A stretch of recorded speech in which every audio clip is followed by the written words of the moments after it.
Hi guys, hope you're all doing well this week. For this video I'm going to run through my 5th training session of the week, so it's the last session that I do before the weekend recovery. This is a full body everyday routine, and for this particular workout I start off with 7 sets of 7 on both bicep and tricep movements, and then 1 set of 10 thereafter for all remaining muscle groups. Now if you want to see more content similar to what you can see in the bottom left hand corner, head over to my Instagram page, the link's in the description box below.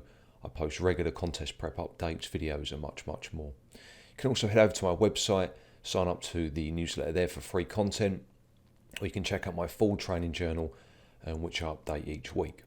So we'll get straight into the video now, and as I said, the first exercise is the tricep movement, and it's a dual cable push down to begin with.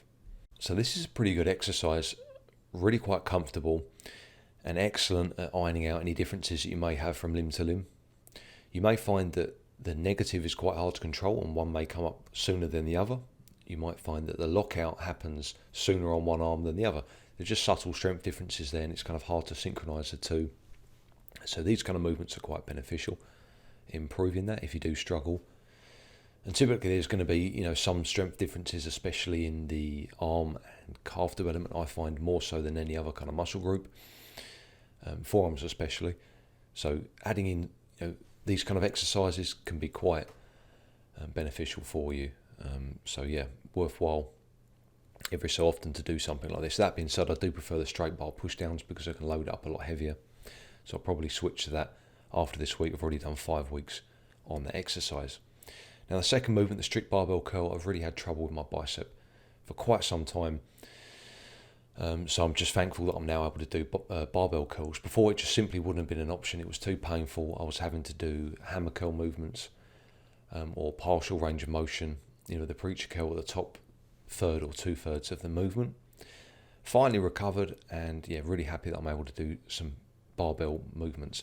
By far, in my opinion, the best bicep compound movement. Much better than the easy bar. There's just something about the bicep contraction when you're fully supinated. Now it can be a little bit uncomfortable in the wrists and elbows, granted, yes. But in terms of actual stimulation of the bicep, nothing comes close in my opinion. The easy bar is just not quite as good. So yeah, really happy that I can do straight bar now. And it's still light, but it's a massive amount of extra stimulus that I wasn't getting before when my biceps were injured. So, I'm happy just to take that slow and be a little bit cautious with the progressive overload. Now the next exercise, so for the first 2 movements I do 7 by 7, and for the next one I do a single set of say 7 to 12 reps, somewhere in that bracket.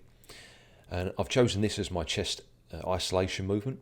This is probably my favourite chest isolation, other than maybe the open arm pec fly machine. Unfortunately this gym doesn't have one, so I've chosen to use this machine. Now this is far superior to the horizontal cable fly, because you won't be able to lift anywhere near as much weight with that. Obviously you'll be struggling to keep your balance. With this, by leaning forwards, it acts as a counterweight, so you can lift a lot heavier, and the contraction on the chest is just insane.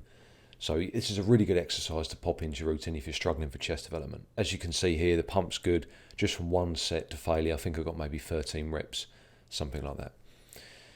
So the next exercise is the back movement for today's workout, and this is a single arm lat pull down. Again, I just want to do at least 1 single arm movement for each muscle group over the course of the week, ideally if I can. For the lats as well, sometimes it's quite common for there to be a discrepancy between lat size left to right, so I've included this in so I can really iron out those differences and make sure that my left is keeping up with my right, as opposed to maybe just using the barbell or the unilateral machines all of the time, and maybe that stronger arm will continue to take a little bit more weight on every set, and over a period of months and years it adds up, and that's how you get discrepancies in size. So yeah, really enjoying this movement, up to about 49 kilos now per side. I think I got 6 or 7 reps, and I'm really holding on tight with my hand on the white bar to keep myself secure, because the weight is enough to really make you twist, and if you're not holding tight you won't be able to get the kind of position and the tightness that you want on this movement. So that's something that you need to remember. Now depending on the cable length, you may need to kneel down on this movement. If you've got longer arms, you might not be able to kind of get that stretch that you're looking for at the top, so that's something to consider. So just doing a quick little bit of posing here after my back work. Happy with how the lat spread looks and the double bicep, to be fair. Always just pops a little bit more when you've got like a decent pump. I mean, I've only done one working set, 2 warm-ups beforehand, but it's enough to get a subtle pump, and it makes a big difference in the look of your back, in my opinion.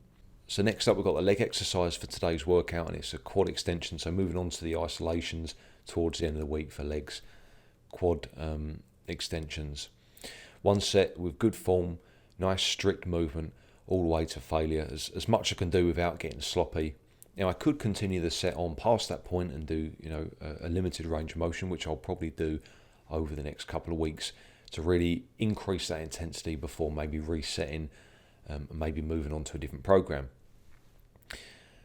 So final exercise for this particular session is a dumbbell front raises. Now, for me, this is by far the best way to complete the dumbbell front raises.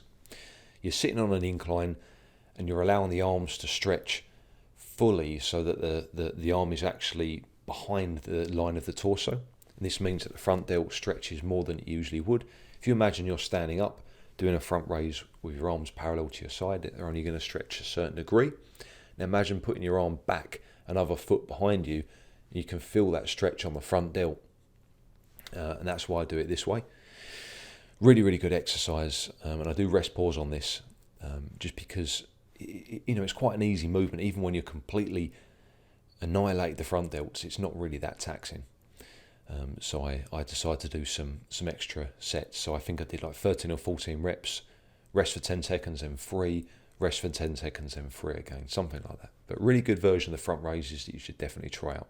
So that's the session, the 5th day of training for the week. Overall, quite an enjoyable session. Definitely not as fatiguing as some of the earlier sessions in the week where I do a lot more compounds, the first 3 days in particular. So I'm going to finish off with some posing practice. I'm just run through the symmetry round, so front, side, back and side relaxed before then moving on to the mandatory poses. So I'm going to leave the commentary here, just let you watch the pose and let me know what you think. It really does need, practicing. If you're going to do a show, don't underestimate how hard these poses are, both in terms of execution, but the conditioning element as well. It is something you need to practice. So at the moment, I'm practicing twice a week, and the frequency will increase as I get closer to the competition. So if you enjoyed the video, then please give it a thumbs up, guys. Subscribe to see more true natural bodybuilding content, and check out my description box for links to my Instagram and website, and I offer online coaching exclusively for natural lifters. So if you're interested, and check that out, fill out a form, and I'll get back to you to book in a free consultation. Thanks for watching once again. Stay strong.